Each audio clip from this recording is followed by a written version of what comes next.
बिस्मिल्लाहिर्रहमानिर्रहीम। अस्सलाम वालेकुम। Welcome to my channel. अगर आप मेरे चैनल पर नए हैं तो पहले मेरे चैनल को लाइक और सब्सक्राइब कर लें ताकि मेरी हर नई आने वाली वीडियो का नोटिफिकेशन आपको मिलता रहे। आज हम शकरकंदी उबालेंगे बहुत ही आसान तरीके से। तो चलते हैं अपनी रेसिपी की तरफ और रेसिपी स्टार्ट करते हैं। तो ये मैंने 1 किलो शकरकंदी ली थी, जिसको मैंने थोड़ी देर पानी में डाल कर रख दिया था क्योंकि इस पर बहुत ही ज़्यादा मिट्टी लगी हुई होती है, तो इसलिए इसको धोना बहुत ही ज़्यादा ज़रूरी होता है और आसानी से नहीं धुलती। इसलिए पहले मैंने इसको पानी में डाल दिया था और अच्छी तरह से धो लिया है। अब ये 1 किलो शकरकंदी ली है, इसको उबालेंगे हम।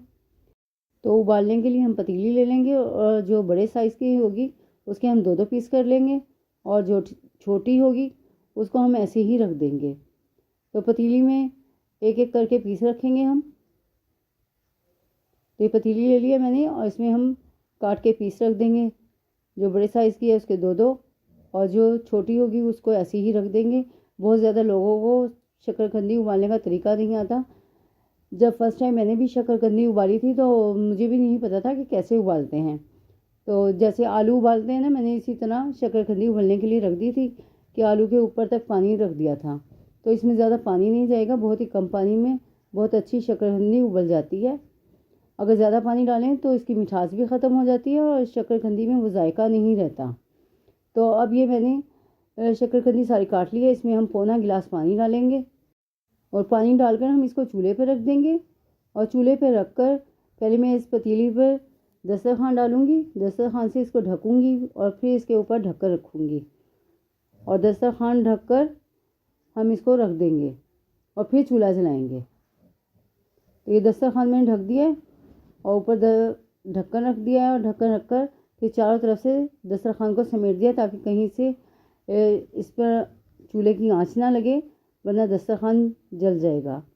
इसलिए इसको अच्छी तरह से लपेट देंगे और चूल्हे की फ्लेम को हम पहले तेज़ रखेंगे ताकि इसमें अच्छी सी स्टीम बन जाए।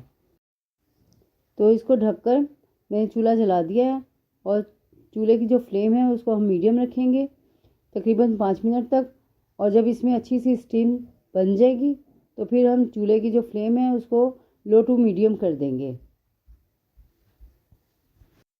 और इसी के साथ अगर आप मेरे चैनल पर नए हैं और अभी तक आपने मेरे चैनल को सब्सक्राइब नहीं किया है तो पहले मेरे चैनल को सब्सक्राइब कर लें और बेल आइकन को प्रेस कर लें ताकि मेरी हर नई आने वाली वीडियो का नोटिफिकेशन आपको मिलता रहे।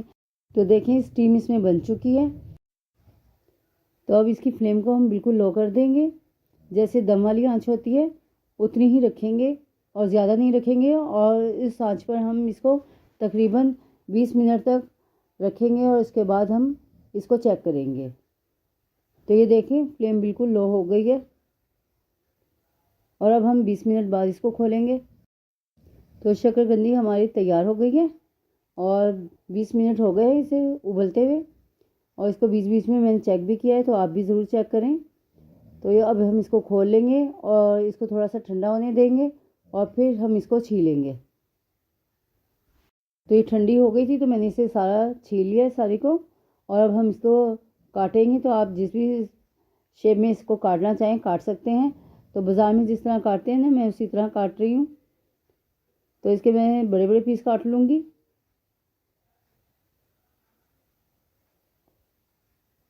और बहुत ही मज़ेदार तैयार होगी। तो मैं इसको स्क्वायर शेप में काट रही हूँ। आप चाहें तो इसे गोल भी शेप में काट सकते हैं। तो सारी मैं इसी तरह काट लूँगी और काट कर फिर इसको इस पर मसाला डालेंगे हम। तो शकरकंदी मैंने काट लिया, अब हम इस पर चाट मसाला ऐड करेंगे और बहुत ही मज़ेदार तैयार होती है ये। तो चाट मसाला डालूँगी मैं इस पर ज़्यादा सारा और फिर इस पर मैं इमली की चटनी डालूँगी।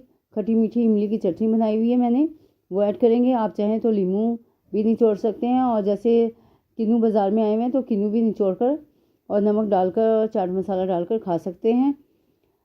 तो इमली की चटनी का मैं लिंक जो डिस्क्रिप्शन में डाल दूँगी, वहाँ से आप देख लीजिएगा। तो बहुत ही मज़ेदार इमली की चटनी और चाट मसाले से ये शकरकंदी का टेस्ट आएगा। आप भी अगर इस तरह इसको खाएंगे तो बहुत ही मज़ा आएगा आपको भी। और आप हर बार ऐसे ही खाना पसंद करेंगे। मेरे बच्चे तो बहुत ही मज़ा लेकर खाते हैं और मुझे भी बहुत ही अच्छी लगती है। तो उम्मीद है आपको मेरी रेसिपीज़ पसंद आ रही होंगी, तो इनको लाइक और सब्सक्राइब करें, बेल आइकन को प्रेस करें। अपना बहुत ज़्यादा ख्याल रखें। मिलते हैं नेक्स्ट वीडियो में एक नई रेसिपी के साथ। तब तक के लिए अल्लाह हाफिज़।